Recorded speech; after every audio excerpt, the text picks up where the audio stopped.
నమస్తే, welcome to Telugu Rajyam. నేను మీరామ్.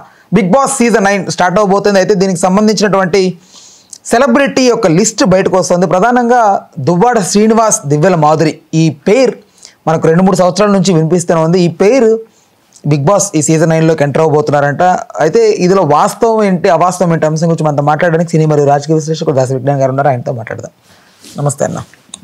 వీళ్ళు చాలా ట్రోల్స్కి గురైన పేరు. వీళ్ళు లోపలికి వెళ్తే సిచ్యువేషన్స్ ఎలా ఉంటాయి, అసలు యాక్సెప్టెన్స్ ఉంటుందా, బిగ్ బాస్ నిజంగానే వీళ్ళు తీసుకుంటుందా ఏంటి అసలు? ఒకవేళ తీసుకున్నా తీసుకోకపోయినా పక్కన పెడితే ఫస్ట్ దువ్వాడ శ్రీనివాస్ గారు, దివ్యల మాధురి గారు వీళ్ళ గురించి మాట్లాడుకుంటే ఎంతమంది ఎన్ని రకాల నెగటివ్స్ చేసినా వీళ్ళు ఎవరినన్నా పట్టించుకున్నారా ఇప్పటి వరకు? ఎవరిని పట్టించుకోవాలా? వీళ్ళ దారిలో వీళ్ళు వెళ్తున్నారు, వాళ్ళ బిజినెస్లో వాళ్ళు చేసుకుంటున్నారు, వాళ్ళ టూర్లో వాళ్ళు తిరుగుతున్నారు, వాళ్ళకి కావాల్సిన బహుమతులు ఇచ్చిపుచ్చుకుంటున్నారు. They are very happily going. ఏ నెగిటివ్ కూడా పట్టించుకోవట్లా. సో జీవితంలో ఎన్ని నెగిటివ్స్ వచ్చినా మనం దాన్ని పట్టించుకోకుండా, మన మైండ్ డిస్టర్బ్ అవ్వకుండా పాజిటివ్గా నిలబడమే ఒక మనిషి లక్షణం అని, అలాంటి లెసన్స్ నేర్పించేదే బిగ్ బాస్ ప్లాట్ఫామ్ అని తెలుసు మనకి. తను ఆల్రెడీ స్ట్రాంగ్, తను వెళ్ళాల్సిన పనేం లేదు కొత్త విషయాలు నేర్చుకోవడానికి. కానీ అదొక ఎక్స్పీరియన్స్ అంతే, ఎలా ఉంటుంది అంతే, అంతమించి ఏం లేదు. అండ్ ఇంకొక విషయం, బిగ్ బాస్ స్టార్ట్ అవుతుంది, చాలామంది పేర్లు పెడతా ఉంటారు, వీళ్ళు వస్తారు, వీళ్ళని. అయితే మీకు తెలియని విషయం ఏంటంటే, స్టార్ మా బిల్డింగ్ ఉందా, ఆ బిల్డింగ్లో పనిచేసే ఎంప్లాయీస్కి కూడా రిలీజ్ ముందు రోజు వరకు 90-95% వరకు ఎవరికి తెలియదు ఎవరు వస్తున్నారని. అంటే ఆఖరి క్షణాల్లో కూడా వాళ్ళు మార్చొచ్చు. ఇప్పుడు 3 అనుకున్నారు, నువ్వు ఈ 3 కంటే బెటర్ అనుకుంటే లాస్ట్ మినిట్లో నిన్ను కూడా తీసుకోవచ్చు. నీకు అర్థమైందా? So nobody knows. Adireddy లాంటి యూట్యూబర్స్కి ఎలా తెలుస్తుంది అది ఏంటది? ఆదిరెడ్డి లాంటి యూట్యూబర్స్కి వాళ్ళు చెప్పేస్తూ ఉంటారు రేపు జరిగేది అలా. అక్కడ షూట్ జరిగేటప్పుడు మామూలుగా ఇప్పుడు అన్స్టాపబుల్ క్వశ్చన్స్ బయటకి ఎట్లా వస్తాయి? అంతెందుకు, అక్కడ బిందు మాధవ్ వాళ్ళు కూర్చున్నప్పుడు కూడా ఎవడో ఫోన్ పెట్టి తీసాడు ఔత్సాహికుడు. అవును, నవసందీప్ ఇలా కొట్టి లేచి వెళ్ళిపోతారు కోపంగా. అవునా, ఉంటారు, లీక్ చేసే వాళ్ళు ఎక్కడైనా ఉంటారు. అండ్ ఇంకోటి, ఆ సెట్ ఏమన్నా నువ్వు అడవిలో పెట్టావా ఫస్ట్ ఎపిసోడ్ లాగా? ఫస్ట్ జూనియర్ ఎన్టీఆర్ ఎపిసోడ్ తెలుసా? ఎయిర్పోర్ట్లో బ్యాగ్ దిగే వరకు ఎవడు ఎలిమినేటెడో తెలియదు నీకు. నీకు ఎలిమినేట్ ఎవడో తెలిసిన తర్వాతనే ఎయిర్పోర్ట్కి వచ్చేవాళ్ళు. అది ఇదేంటి, నువ్వు తీసుకొచ్చి అందరి ఇళ్ళ మధ్యలో పెట్టావు. రోజు ఆ పైన ఇబోని అని హోటల్ ఉంటుంది, ఆ పక్కన ఇంకో సాఫ్ట్వేర్ ఆఫీస్ ఉంటుంది, ఇట్లా చూడొచ్చు తెలుసా? ఇట్లా చూడొచ్చు. అండ్ ఆ పక్కన కృష్ణానగర్ సినిమా యూనియన్ ఆఫీసులు అన్నీ ఉండేవేవో ఉంటుంది, ఆయుర్వేదం ఏదో ఉంటుంది. అక్కడ కూర్చున్నావు అనుకో, పొద్దున్న ఒక ఏదో టైంకి నువ్వు పళ్ళు అనుకుంటూ వినొచ్చు అక్కడ సాంగ్. వాళ్ళని ఏ సాంగ్తో లేపారో నీకు తెలుసు. కొంచెం బిగ్ బాస్ సౌండ్ కూడా వినిపిస్తూ ఉంటుంది. బయాక్లో పెట్టుకుంటే బాగా జూమ్ చేసి చూడొచ్చు, ఏం చేస్తున్నారు అంత హ్యాపీగా చూసుకోవచ్చు, ప్రాబ్లం ఏం లేదు. సో అట్లా ఉంది పరిస్థితి. నువ్వు తెలిసిపోతాయి. అంతెందుకు, ఎలిమినేషన్ ఊరేగింపు ఉంటుందిగా మనకు, అదొక గణేష్ ఉత్సవం కంటే గ్రాండ్గా చేస్తారు. వాడు బయటికి రాగానే ఊరేగింపు కార్లో ఇటు డప్పులు కొట్టుకుంటూ, అది కూడా సాటర్డేనే నిర్వహిస్తావు, తెలిసిపోతుంది. సండే వరకు ఆగాల్సిన అవసరం లేదు. So people knows everything. Social media వచ్చేసింది కాబట్టి ఫాస్ట్గా. అండ్ ఎలా తెలుసు అంటే, వాళ్ళకి అది కనుక్కోవాలన్న కోరిక విపరీతంగా ఉన్నప్పుడు ఎలాగైనా కనుక్కుంటారుగా. నీకు నాకు అవసరం లేదు, ఏదైనా ఇన్సిడెంట్ ఉంటే మాట్లాడుకుంటాం అంతే. అక్కడ నిమిషానికి ఏమవుతుంది, ఇప్పుడేమవుతుంది, అప్పుడేమవుతుంది, అసలు ప్రతిదీ కనుక్కోవాలన్న ఉత్సాహం వాళ్ళకు ఉంటే వాళ్ళు ఎలాగైనా కనుక్కుంటారు. Appreciate them. ఇప్పుడు ఆయన అదే పనిలో ఉన్నాడు, అప్పుడు అతనో ఇంకెంతమందో అదే పనిలో ఉన్నారు.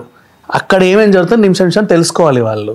ఎవరెవరినో అందరిని అప్రోచ్ అయ్యి ఉంటారు పాపం, దాన్ని ఖర్చు పెట్టుకుంటారు, లేదా మంచి పరిచయాలు ఉంటే అది కూడా అవుతుంది. ఆయన డ్యూటీయే అది చెప్పడం కదా, వాళ్ళ ఛానల్స్ నడిచేవి. సో వాళ్ళు అదే పనిలో ఇన్వెస్టిగేట్ చేస్తూ ఉంటారు. ఇప్పుడు నీ ఛానల్ పేరు టైటానిక్, నువ్వు టైటానిక్ గురించే చెప్పాలనుకుంటావు. సముద్రంలో ఎంత లోతుందో ఒక ఎపిసోడ్, ఈ కిటికీ దగ్గర అప్పుడు ఎవడు కూర్చొని ఉంటాడో ఒక ఎపిసోడ్, ఎన్ని చేస్తావు, 100 ఎపిసోడ్లు చేస్తావు. అట్లా ఆయన టాపిక్కే, ఆయన మెయిన్ టార్గెటే బిగ్ బాస్. కాబట్టి ఎలాగైనా సమాచారం తెలుసుకుంటారు. మనకు అవసరం లేదు, మనం సమాజంలో అన్నీ కావాలి. కమింగ్ బ్యాక్ టు దువ్వాడ మరియు దివ్యల మాధురి, సో వీళ్ళు బాగా ట్రోల్ అయిన కపుల్ కదా, దాన్ని ఇప్పుడు ఆ యాక్సెప్టెన్స్ ఎంతవరకు ఉంటుంది జనాల్లో? ఉంటుంది, ఎందుకు ఉండదమ్మా. బిగ్ బాస్కి వచ్చిన తర్వాత మనిషిని చూస్తారు, మనిషి అక్కడ ప్రవర్తించే తీరుని చూస్తారు, వాళ్ళ పర్సనాలిటీ, పర్సనల్ ఎజెండాలు ఎవరు చూడరు. అవును, ఒపీనియన్స్ చేంజ్ అవుతాయి ఎండ్ ఆఫ్ ది డే. నువ్వు వచ్చి కూర్చున్న తర్వాత పక్కోడితో మాట్లాడే తీరు, కాఫీ తాత ఎరా కాఫీ అన్నావు అనుకో, బా దీనికి ఎంత పొగరో రిజిస్టర్ అవుతుంది. కాఫీ తాత నాకు అలవాట్లేదండి ప్లీజ్ ఏమనుకోవద్దు తెచ్చావు, బా ఇవెంత సాత్వికమో, అట్లా క్యారెక్టర్ రిజిస్టర్ చేసుకుంటారు. ఫస్ట్ డే ఎలిమినేట్ చేసుకుంటారు కదా, ఏదో పిచ్చి పిచ్చి కారణాలు చెప్పి, నువ్వు నాకు పేస్ట్ ఇవ్వలేదు అందుకే నేను ఎలిమినేట్ చేస్తున్నా, నేను తింటుంటే నువ్వు ఇట్లా చూసావు నీ డిష్ దాకింది అందుకే నేను ఎలిమినేట్ చేస్తాను. ఇద్దరు వెళ్తారా ఒక్కరేనా? మేబీ ఇద్దరు వెళ్తారా? ఇద్దరు వెళ్ళినా తప్పులేదు, ఆయనకు కూడా ఇంట్రెస్ట్ యాక్టింగ్ అంటే తప్పే ఉంది. తనకి ఇంట్రెస్ట్, వెళ్ళి 4 రోజులు ఉంటారు, సరదాగా ఉండేసి వస్తారు. అండ్ అఘోరి విడుదలైంది, ఈ శ్రీవర్షిని తీసుకెళ్ళి బిగ్ బాస్కి ఇవ్వమని వాళ్ళ అప్లికేషన్లు పెట్టుకుంటున్నారు.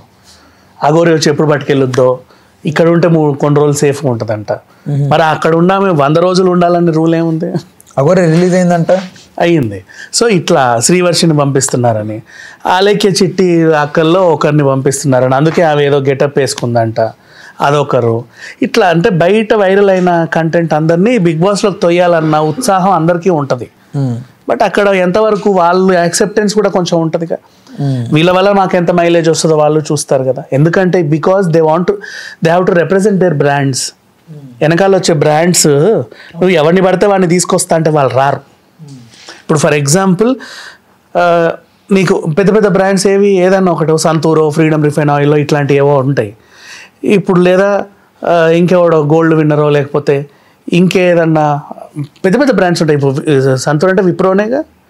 అట్లా పెద్ద పెద్ద బ్రాండ్స్ వచ్చినప్పుడు నువ్వు ఆకు వక్కగాలని ఎవడన్నా రోడ్ల మీద తిరిగేటోళ్ళని తీసుకొచ్చి అక్కడ పెడితే ఇవి ఉన్నావు అనుకో, వాళ్ళు ఎందుకు ఇస్తారు నీకు బ్రాండ్? దే నీడ్ సమ్వన్ కదా. అట్లా ఆశా శైని లాంటి వాళ్ళు ఉన్నా, లేకపోతే ఇంకెవరన్నా మంచి హీరోయిన్స్ లేదా heroes or someone people are there, okay మా బ్రాండింగ్ అట్లా. సో వాళ్ళకి కూడా ఉంటుంది కొంచెం.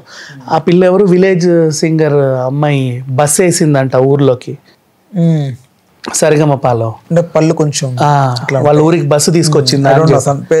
ఆ అమ్మాయి కూడా ఉందని ఒక న్యూస్ ఉంది.